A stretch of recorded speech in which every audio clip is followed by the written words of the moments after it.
오늘 우리에게 주시는 말씀은 사사기 20장 1절에서 11절까지 말씀입니다.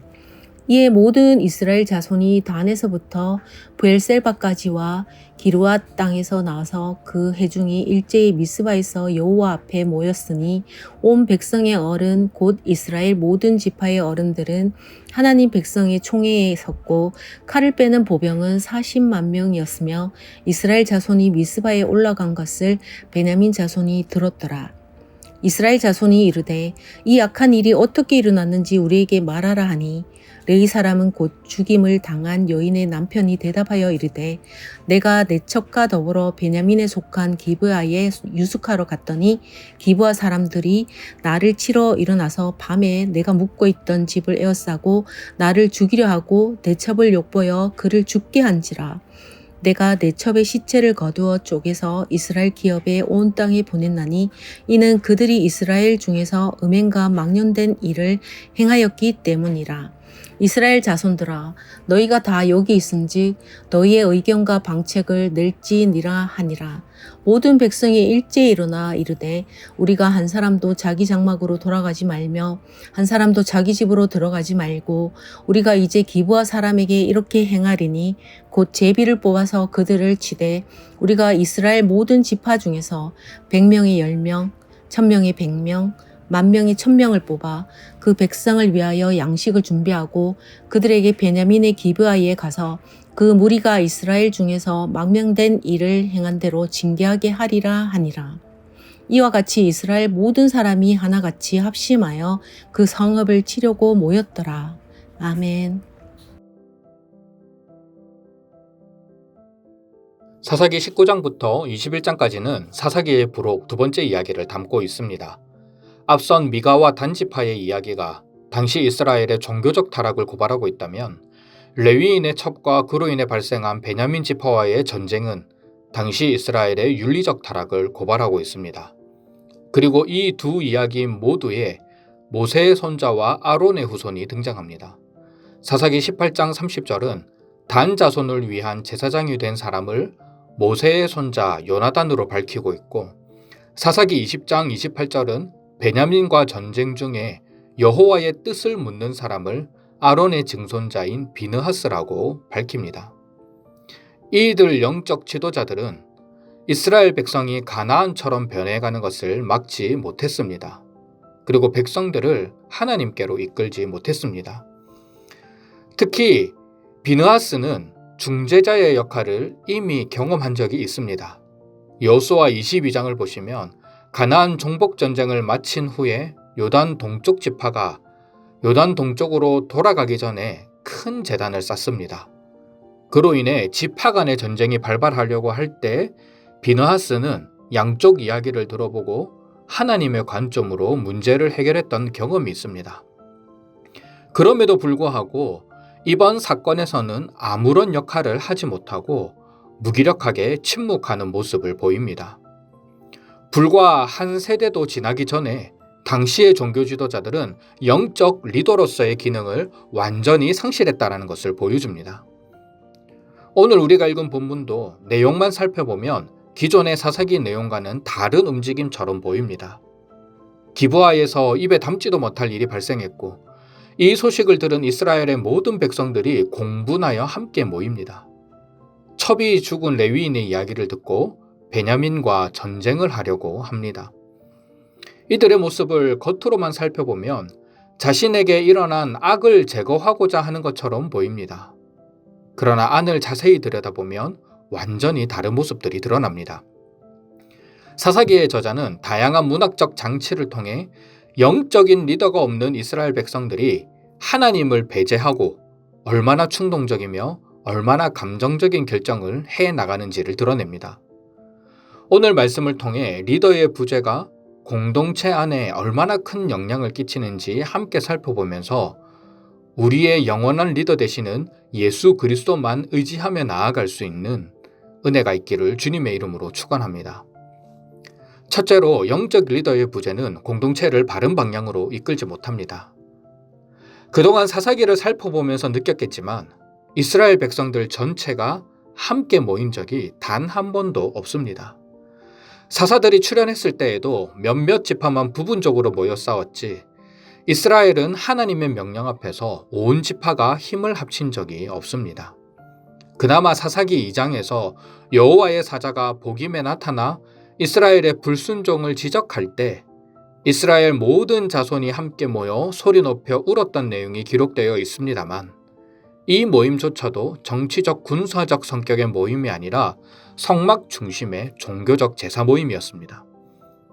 군사적으로 다 함께 모인 장면은 사사기 전체를 통틀어 이곳이 처음입니다. 2절을 보시면 칼을 빼는 보병만 40만 명이 모였다라고 되어 있습니다. 이렇게 전무후무한 상황에서 한자리에 함께 모인 이스라엘, 한 마음으로 모인 이스라엘이 행한 일이 무엇일까요? 동족인 베냐민 지파를 징벌하겠다고 나섭니다. 정작 하나님께서 싸우라고 하셨던 가나안에 맞설 때는 분열되고 동족을 치려고 할 때는 일치단결하는 이스라엘 모습입니다. 사사기의 저자는 하나님께서 주신 사명에는 분열하고 동족과의 전쟁에는 일치단결하는 모습을 아주 미묘하게 대조하면서 이스라엘이 점점 가나안 사람들과 같이 되어가고 있음을 보입니다. 왜 이런 일들이 일어날까요? 영적인 리더가 없기 때문입니다. 모세나 여호수아와 같이 하나님의 뜻을 구하고 백성들에게 그 뜻을 보여주는 리더의 부재가 공동체의 큰 어려움으로 다가온 것입니다.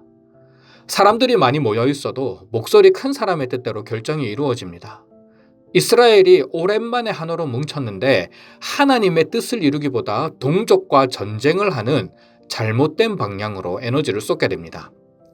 사사기 전자는 이런 모습을 통해 장차 강력한 리더십을 가진 영적 지도자의 필요성을 강조하고 있는 것입니다.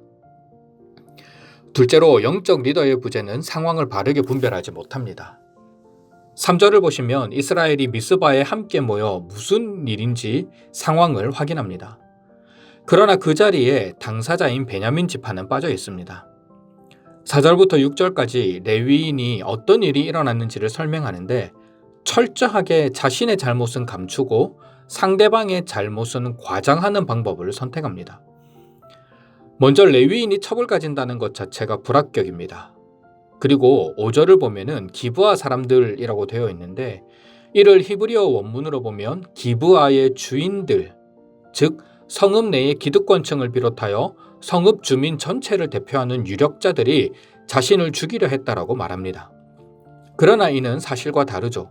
기브아에 있는 불량배들이 이 일을 저질렀지 성읍 내의 기득권층이나 유력한 사람들은 이 일에 간섭하지 않았습니다. 또한 레위인은 자신의 목숨을 구하기 위해 자신의 첩을 스스로 불량배들에게 끌어냈던 일도 축소시키고 그들이 내 첩을 욕보여 죽게 했다라고 말합니다. 다음 날 문 앞에 쓰러진 첩에게 일어나 우리가 가자라고 냉정하게 말했던 자신의 모습도 숨기고 기브아 온 주민이 음행과 망령된 일을 행하였다고만 말합니다. 자기 죄는 철저하게 감추고 남의 악만 부풀리는 인간의 간사한 모습입니다. 앞서 언급했던 여호수아 22장의 사건, 요단강 동쪽 지파 사람들이 돌아가면서 강가에 큰 제단을 쌓은 사건을 처리하는 과정과 비교하면 더욱 선명하게 드러납니다. 여호수아는 문제가 생기자 각 지파의 대표와 제사장이었던 비느하스를 보내 진상조사를 합니다. 그 과정에서 서로 오해가 있음이 드러났고 이스라엘 민족은 전쟁 없이 그 상황을 마무리 짓습니다. 하지만 이번에는 다릅니다. 그들은 베냐민 지파를 배제했고 철저하게 레위인의 선동에 휘말렸습니다. 그 결과 백성들은 감정적이며 충동적인 결정을 선택하고 이는 베냐민과의 전쟁이라는 비극으로 치닫습니다. 영적인 리더가 없으니 상황을 바르게 분별하지 못하는 것입니다. 사랑하는 소문가족 여러분, 오늘 말씀은 우리에게 내 삶과 우리 공동체를 이끄는 진짜 영적인 리더는 누구인가를 질문하고 있습니다. 우리는 살아가면서 오해를 받거나 나의 감정이 상할 때 혹은 내가 감당하기 어려운 문제에 직면하면 순간적인 혈기와 세상의 소리에 휘둘려 잘못된 결정을 내리곤 합니다. 바른 영적인 리더가 없던 이스라엘처럼 내 생각과 감정이 나의 주인이 되어 우리는 판단력을 잃어버리고 그릇된 길로 나아가게 되는 것이죠. 우리에게는 목회자나 직분자 그리고 다락방장과 같은 영적인 리더들이 있습니다. 그들을 통해 우리는 많은 유익을 누립니다. 그러나 인간 지도자는 완전하지 못합니다. 다 실수하고 다 연약합니다. 그렇기에 우리는 오직 예수 그리스도만 의지해야 합니다. 주님은 내 삶의 연약함을 친히 담당하시고 나를 친히 이끌어 주시는 완전한 지도자이십니다. 주님만이 완전한 영적 지도자로 우리의 한계를 뛰어넘어 우리를 바른 방향으로 인도하십니다. 그렇기에 우리가 주님 앞에 나아갈 때 말씀의 기준, 하나님 나라의 기준을 가지고 내 삶과 공동체, 그리고 내가 살아가는 이 세상을 바르게 분별하는 영적 눈을 얻게 됩니다. 오늘 하루 우리의 영적 리더 되신 예수 그리스도 앞에 나아가기를 바랍니다. 그분의 통치 가운데 살아갈 때 우리는 주님이 주시는 거룩한 방향으로 나아갈 수 있고 바른 분별력으로 살아갈 수 있습니다. 오늘 하루도 주신 말씀 붙들며 승리하는 삶을 살아가는 저와 여러분들이 되시기를 주님의 이름으로 축원합니다.